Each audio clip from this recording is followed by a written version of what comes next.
Hi guys, German Prepper here.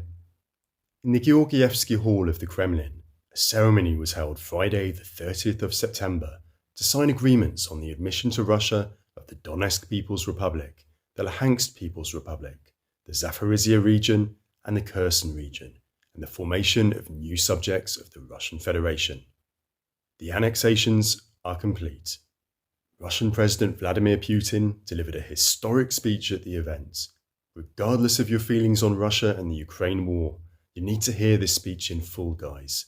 It is very long, biased, and quite obviously propaganda, but that does not mean it is not laden with truth to discern, far more in fact than most Western politicians are wont to utter. Frankly, it is extremely well written. It gives deep insight into Russian perceptions of history, into its war doctrine. It makes clear that Russia will never back down and is more than ready to fight all enemies. It lays the blame for Nord Stream's destruction. It condemns the United States at great length and in detail. It declares an end to US hegemony and the US dollar. In its latter part, it is profound in its condemnation of degenerating Western culture and moral values, and well, there is so much more. So guys, listen carefully with an open and yet critical mind. This speech likely heralds World War III, and I'm not exaggerating. Don't let the few quotes you may have heard or someone else's review inform you. Hear it in full here and decide for yourself. Dear citizens of Russia, citizens of the Donetsk and Luhansk People's Republics, residents of the Zaporizhia and Kherson regions, deputies of the State Duma, and senators of the Russian Federation. You know, referendums were held in the Donetsk and Luhansk People's Republics, Zaporizhia and Kherson regions. Their results have been summed up, the results are known. People made their choice, a clear choice. Today we are signing agreements on the admission of the Donetsk People's Republic, the Luhansk People's Republic, the Zaporizhia region and the Kherson region to Russia. I am sure that the Federal Assembly will support the constitutional laws on the adoption and formation in Russia of 4 new regions, 4 new subjects of the Russian Federation, because this is the will of millions of people. And this, of course, is their right, their inalienable right, which is enshrined in the first article of the UN Charter, which directly speaks of the principle of equal rights and self-determination of peoples. I repeat, this is an inalienable right of people. It is based on historical unity, in the name of which the generations of our ancestors won, those from whom the origins of ancient Russia for centuries created and defended Russia. Here in Novorossiya, Rumiantsev, Suvorov, and Ushakov fought Catherine II, Potemkin founded new cities. Here our grandfathers and great-grandfathers stood to death during the Great Patriotic War. We will always remember the heroes of the Russian Spring, those who did not come to terms with the neo-Nazi coup in Ukraine in 2014, all those who died for the right to speak their native language, preserve their culture, traditions, faith, for the right to live. These are the warriors of Donbass, the martyrs of the Odessa Katyn, the victims of inhuman terrorist attacks staged by the Kiev regime. These are volunteers and militias. These are civilians, children, women, old people, Russians, Ukrainians, people of various nationalities. This is the real people's leader of Donetsk, Alexander Zakharchenko. These are military commanders Arsen Pavlov and Vladimir Zorga, Olga Koktura, Sergei Gorenko. This is paratrooper Nurmagomedov Gadzi Magomedov, and our soldiers and officers who died the death of the brave during a special military operation. They are heroes, heroes of great Russia, and I ask you to honour their memory with a moment of silence. Thank you. Behind the choice of millions of residents in the Donetsk and Luhansk People's Republics, in the Zaporizhia and Kherson regions, is our common destiny and our 1,000-year history. People passed on this spiritual connection to their children and grandchildren. Despite all the trials, they carried through the years love for Russia. And no one can destroy this feeling in us. This is why both the older generations and the youth, those who were born after the tragedy of the collapse of the Soviet Union, voted for our unity, for our common future. In 1991, in Beloveskaya Pushka, without asking the will of ordinary citizens, representatives of then-party elites decided to collapse the USSR, and people suddenly found themselves cut off from their homeland. This tore apart, dismembered our people's community, turned into a national catastrophe, as once after the revolution the borders of the Union republics were cut behind the scenes, so the last leaders of the Soviet Union, contrary to the direct expression of the will of the majority of the people in the 1991 referendum, ruined our great country, simply put the people before the fact. I admit they did not even fully understand what they were doing, and what consequences this would inevitably lead to in the end. But it doesn't matter anymore. There is no Soviet Union. The past cannot be returned. Yes, and Russia today does not need it anymore. We are not striving for this. But there is nothing stronger than the determination of millions of people who by their culture, faith, traditions, language, consider themselves part of Russia, whose ancestors lived in a single state for centuries. There is nothing stronger than the determination of these people to return to their true, historical fatherland. For a long 8 years, people in the Donbass were subjected to genocide, shelling and blockade, and in Kherson and Zaporizhzhia they were tried to criminally cultivate hatred for Russia, for everything Russian. Now, already during the referendums, the Kiev regime threatened with violent death to school teachers, women who worked in election commissions, intimidated millions of people who came to express their will with repressions. But the unbroken people of Donbass, Zaporizhzhia and Kherson had their say. I want the Kiev authorities and their real masters in the West to hear me, so that everyone remembers this. People living in Luhansk and Donetsk, Kherson and Zaporizhzhia become our citizens forever.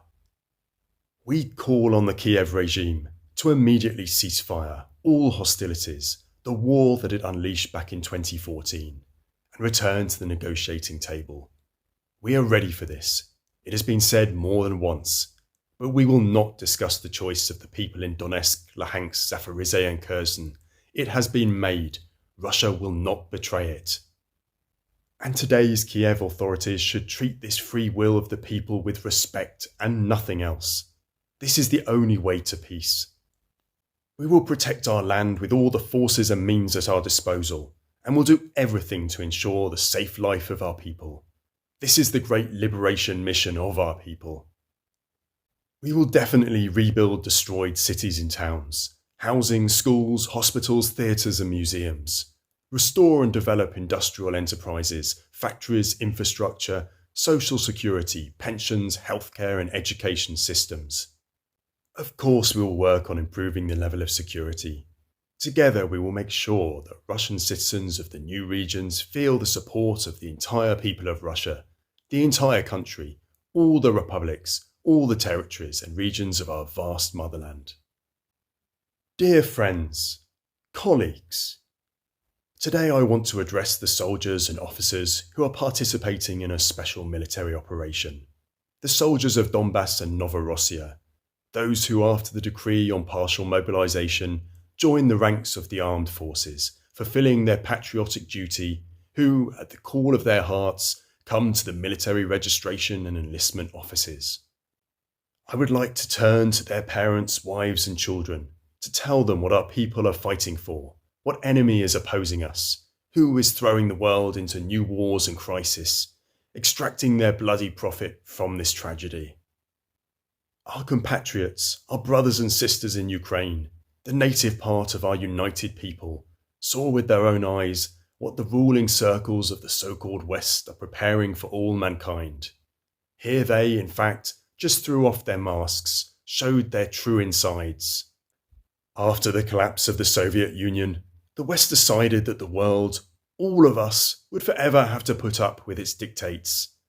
Then in 1991, the West expected that Russia would not recover from such shocks and would fall apart on its own.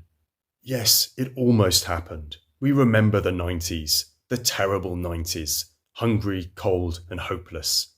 But Russia resisted, revived and strengthened, again took its rightful place in the world.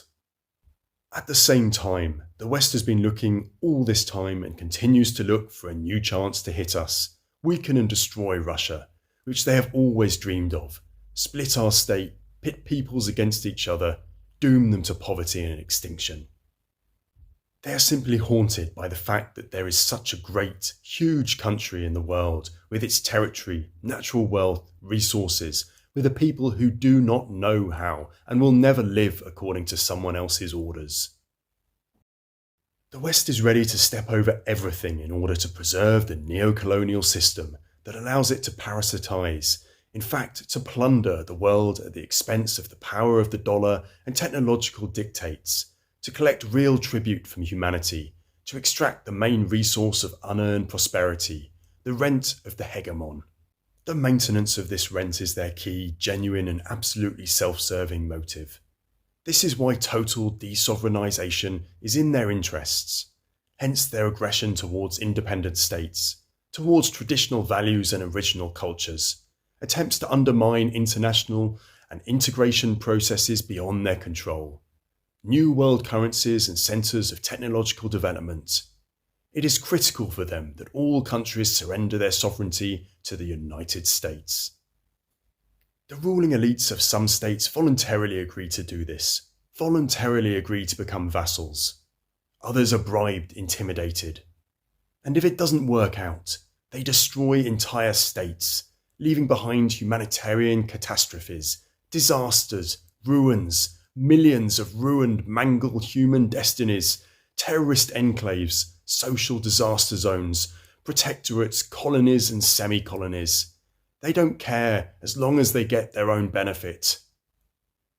I want to emphasise once again, it is precisely in greed, in the intention to maintain its unlimited power, that there are the real reasons for the hybrid war that the collective West is waging against Russia. They do not wish us freedom, but they want to see us as a colony. They do not want equal cooperation, but robbery. They want to see us not as a free society, but as a crowd of soulless slaves. For them, a direct threat is our thought and philosophy, and therefore they encroach on our philosophers. Our culture and art are a danger to them, so they are trying to ban them. Our development and prosperity is also a threat to them. Competition is growing. They don't need Russia at all. We need it. I would like to remind you that the claims to world domination in the past have been shattered more than once by the courage and resilience of our people.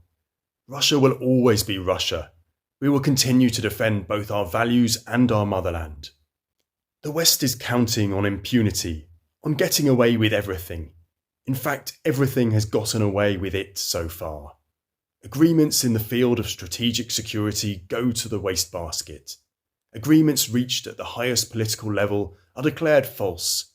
Firm promises not to expand NATO to the east, as soon as our former leaders bought into them, turned into a dirty deceit.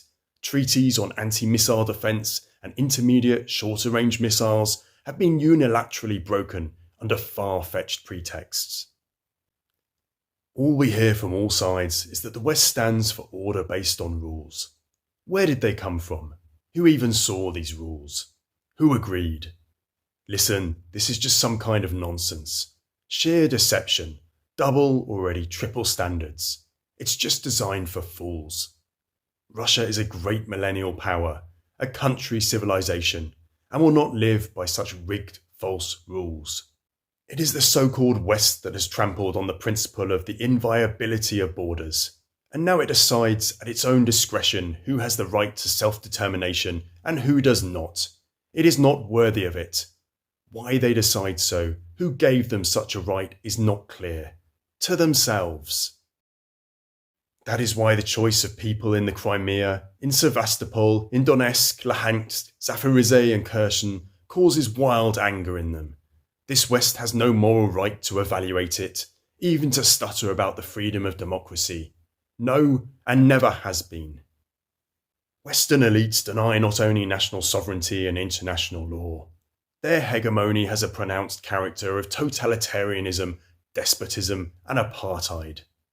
They brazenly divide the world into their vassals, into the so-called civilized countries, and into all the rest, who according to the plan of today's Western racists should add to the list of barbarians and savages. False labels, rogue country, authoritarian regime, are already ready. They stigmatise entire peoples and states, and there is nothing new in this. There is nothing new in this. The Western elites are what they were, and have remained so, colonialist. They discriminate, divide people into the first and other grades. We have never accepted and will never accept such political nationalism and racism. And what if not racism is Russophobia, which is now spreading all over the world? What if not racism is the peremptory conviction of the West that its civilization, neoliberal culture, is an indisputable model for the whole world? He who is not with us is against us. It even sounds strange. Even the repentance for their own historical crimes is being shifted by the Western elites to everyone else, demanding both the citizens of their countries and other peoples to confess for what they have nothing to do with at all, for example for the period of colonial conquests.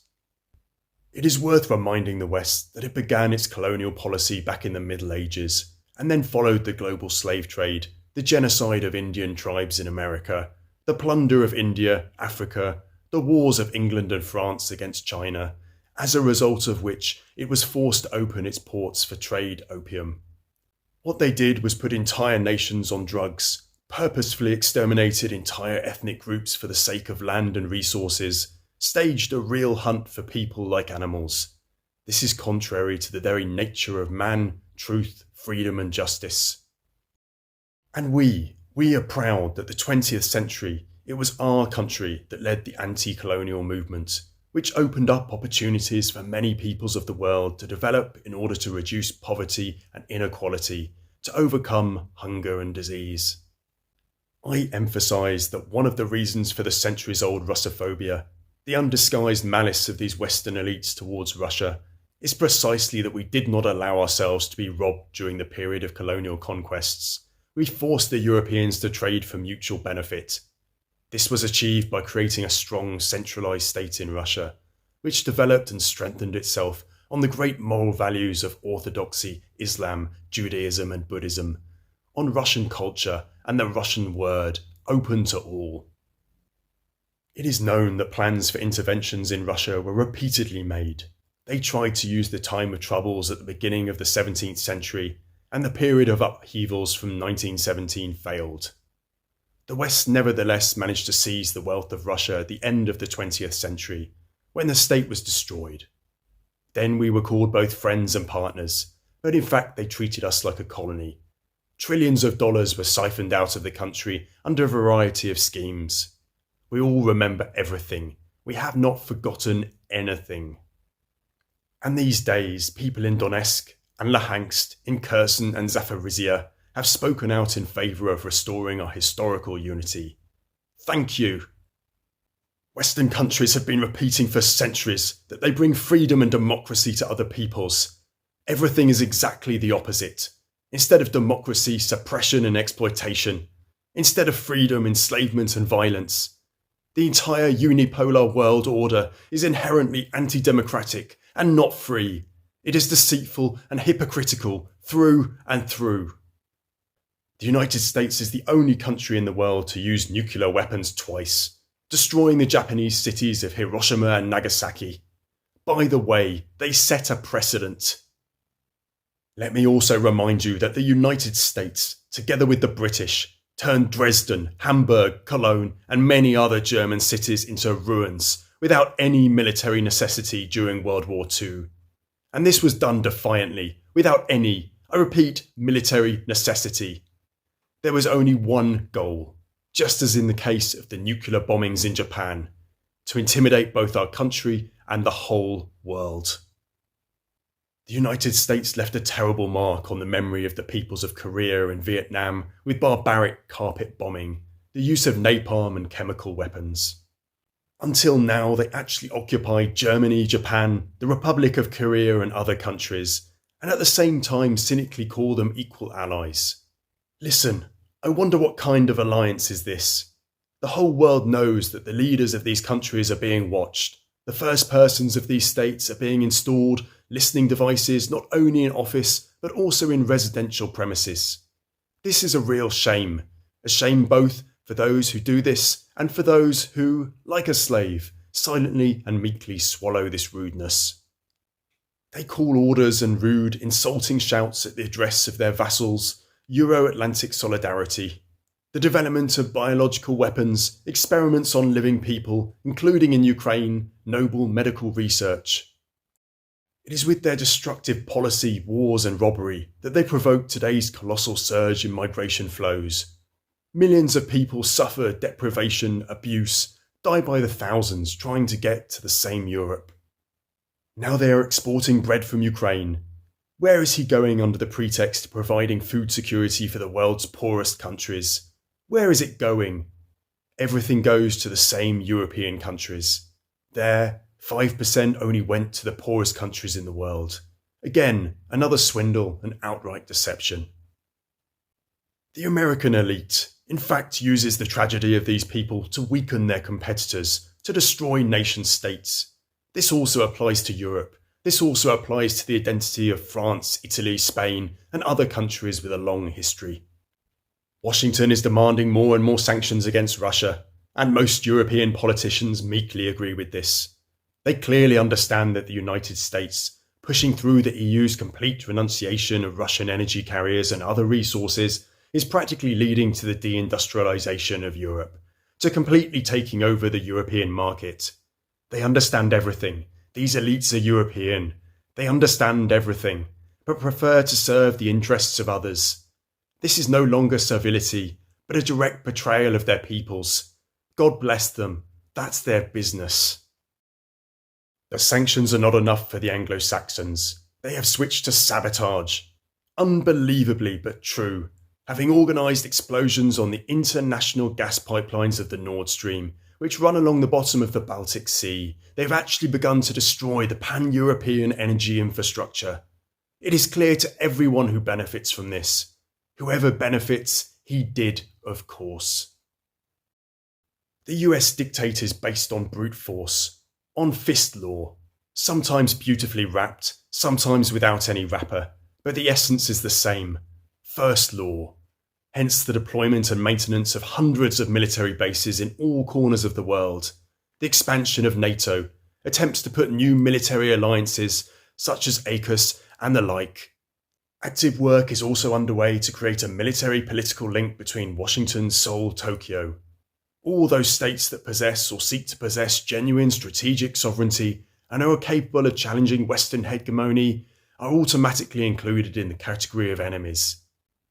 It is on these principles that the US and NATO military doctrines are built, requiring nothing less than total domination. The Western elites present their neo-colonial plans just as hypocritically. Even with pretense of peacefulness, they talk about some kind of containment. And such a crafty word wanders from one strategy to another, but in fact means only one thing: to undermine any sovereign centres of development. We have already heard about the containment of Russia, China, Iran. I believe that other countries of Asia, Latin America, Africa, the Middle East, as well as current partners and allies of the United States, are next in line. We know that whatever they don't like, they also impose sanctions against their allies. First against one bank, then against another, now against one company, now against another. This is the same practice and will expand. They target everyone, including our closest neighbours, the CIS countries. At the same time, the West has clearly and has long been wishful thinking. So starting a sanctions blitzkrieg against Russia, they believed that once again they would be able to build the whole world on their command. But, as it turned out, such a rosy prospect is sights far from everyone. Perhaps complete political masochists and admirers of other non-traditional forms of international relations. Most of the states refuse to swallow and choose a reasonable way of cooperation with Russia. The West clearly did not expect such recalcitrance from them. They just got used to acting according to a template, taking everything impudently, blackmail, bribery, intimidation, and convince themselves that these methods will work forever, as if they were ossified and frozen in the past. Such self-confidence is a direct product not only of the notorious concept of one's own exclusivity, although this, of course, is simply surprising, but also of a real information hunger in the West. They drown the truth in an ocean of myths, illusions, and fakes, using extremely aggressive propaganda, lying recklessly like Goebbels. The more incredible the lie, the faster they will believe it. That's how they act according to this principle. But people cannot be fed with printed dollars and euros. It is impossible to feed with these pieces of paper, and it is impossible to heat a home with the virtual inflated capitalization of Western social networks. All this is important, what I am talking about. But no less important is what I just said. You can't feed anyone with paper money. You need food, and you won't warm anyone with these inflated capitalizations either. Energy carriers are needed. Therefore, politicians in the same Europe have to convince their fellow citizens to eat less, wash less often, and dress warmer at home. And those who begin to ask fair questions, actually speaking, why is that so, are immediately declared enemies, extremists and radicals. They switch arrows to Russia. They say, here. They say, who is the source of all your troubles? They lie again. What I want to emphasize, there is every reason to believe that the Western elites are not going to look for constructive ways out of the global food and energy crisis, which arose through their fault, precisely through their fault, as a result of their many years of policy long before our special military operation in Ukraine, in Donbass. They do not intend to solve the problems of injustice and inequality. There is a fear that they are ready to use other, familiar to them recipes. And here it is well worth recalling that the West emerged from the contradictions of the early 20th century through the First World War. The profits from the Second World War allowed the United States to finally overcome the consequences of the Great Depression and become the largest economy in the world, to impose on the planet the power of the dollar as a global reserve currency. And the overdue crisis of the 80s, and in the 80s of the last century the crisis also aggravated, the West largely overcame by appropriating the legacy and resources of the Soviet Union that was collapsing and collapsed in the end. It is a fact. Now, in order to extricate themselves from another tangle of contradictions, they need to break Russia and other states that choose the sovereign path of development at all costs in order to plunder other people's wealth, even more and at this expense to close plug their holes. If this does not happen, I do not rule out that they will try to completely bring the system to a collapse, on which everything can be blamed, or, God forbid, decide to use the well-known formula, the war will write everything off. Russia understands its responsibility to the world community and will do everything to bring such hotheads to their senses. It is clear that the current neocolonial model is ultimately doomed, but I repeat that her real owners will cling to her to the end.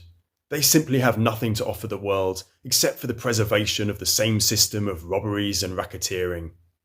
In fact, they spit on the national right of billions of people, most of humanity, to freedom and justice, to determine their own future on their own. Now they have completely moved to a radical denial of moral norms, religion and family. Let's answer some very simple questions for ourselves. I now want to return to what I said.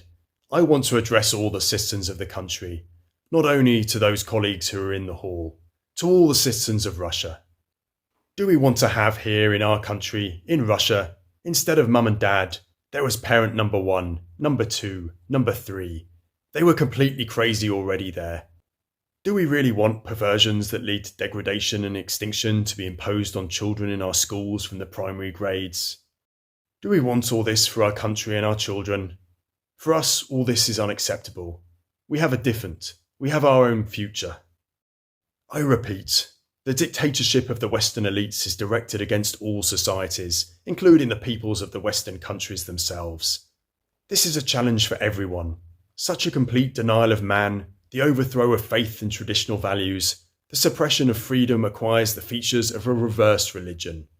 Outright Satanism. In the Sermon on the Mount, Jesus Christ, denouncing the false prophets, says, "By their fruits you will know them."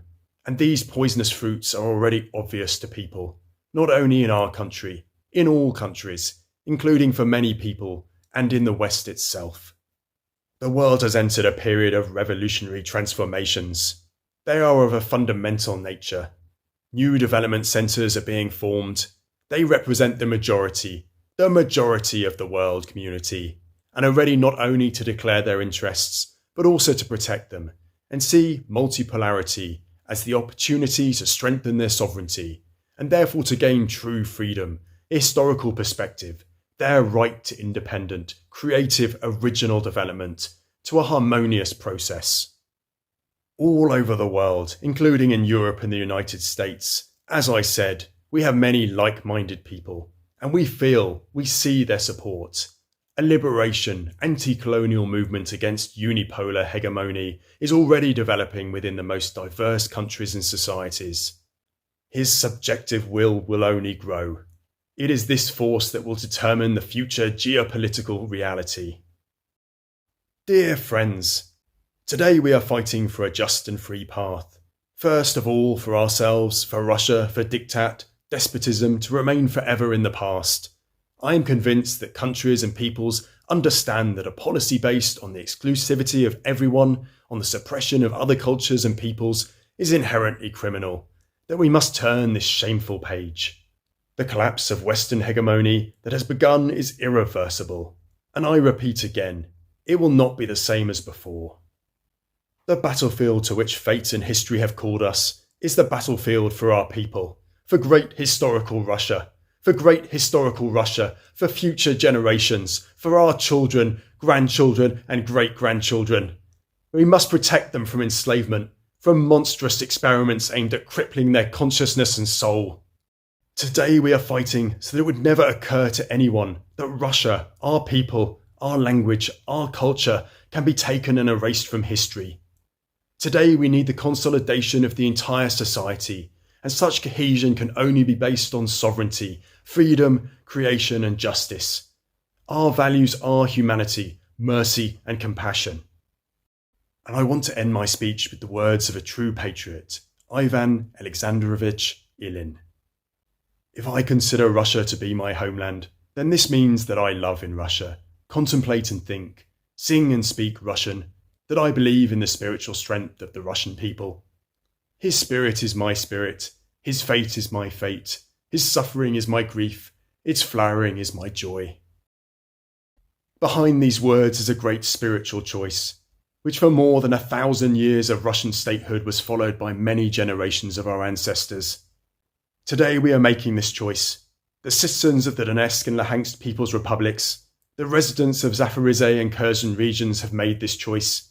They made the choice to be with their people, to be with their motherland, to live its destiny, to win together with it. Behind us is the truth. Behind us is Russia. There we are, guys. That was some speech. Respect him or hate him, President Putin made some powerful points there that, right or wrong, will be remembered in the Russian Federation history books. Honestly, I feel a little sick now. Any hope I had that a time of rapprochement might occur after the Ukraine war was settled is now quite gone. World War III has never seemed so close. A question for you all now to end. Do you now see the clash of civilizations coming?